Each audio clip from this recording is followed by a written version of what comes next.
أعوذ بالله من الشيطان الرجيم. ومن الناس من يشتري لهو الحديث ليضل عن سبيل الله بغير علم ويتخذها هزوا أولئك لهم عذاب مهین. و در میان مردم کسانی هستند که خریداری سخنی بیهودند.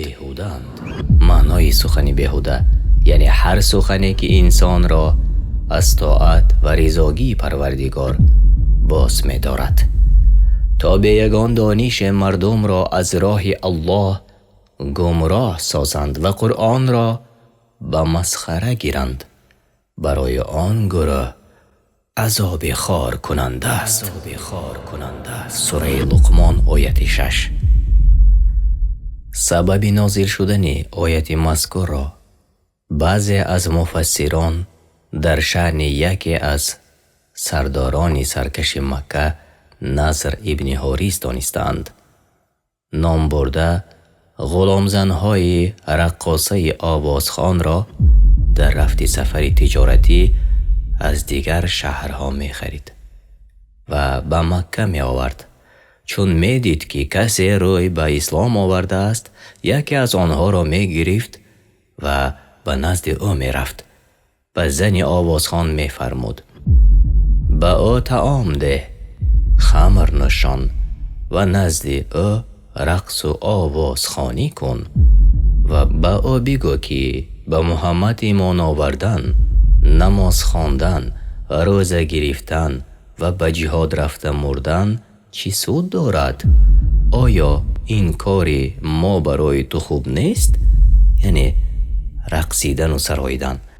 خلاصه او می توانست شخصان مشرک را به خود جلب کند و از شنیدن قرآن باز دارد. همانا برای چنین شخصان آیت مذکور نازل شد.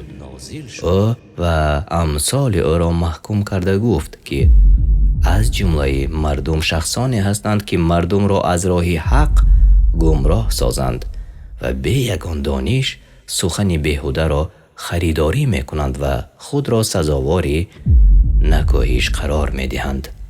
با این اعمالشان آنها می خواهند کتاب و آیتهای الله را مسخره کنند و ریشخند زنند.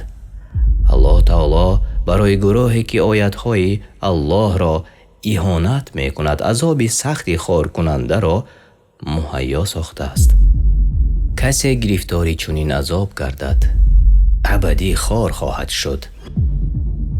وَإِذَا تُتْلَى عَلَيْهِ آيَاتُنَا وَلَّى مُسْتَكْبِرًا كَأَن لَّمْ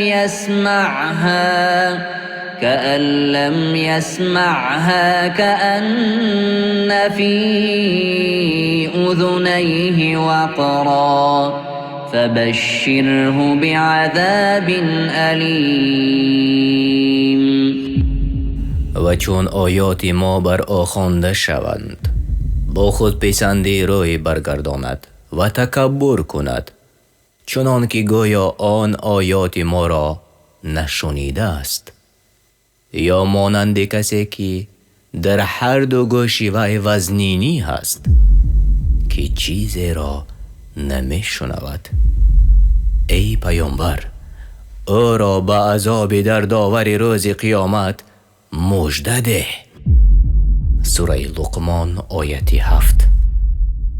در حدیث شریف با روایتی انس الله از وی راضی باشد آمده است که رسول الله صلی الله علیه و سلم فرمودند دو آواز نفرین شده و از حق دورند و من از آنها شما را نهی می کنم. یکم صدای نی و صدای شیطان، یعنی آوازخوانی که هنگام روزهای شادی آوازخوانی می کند. دویم صدایی که آدمان در هنگام گرفتاری به مصیبت به سر و روی خود می زنند و گریبان می درانند.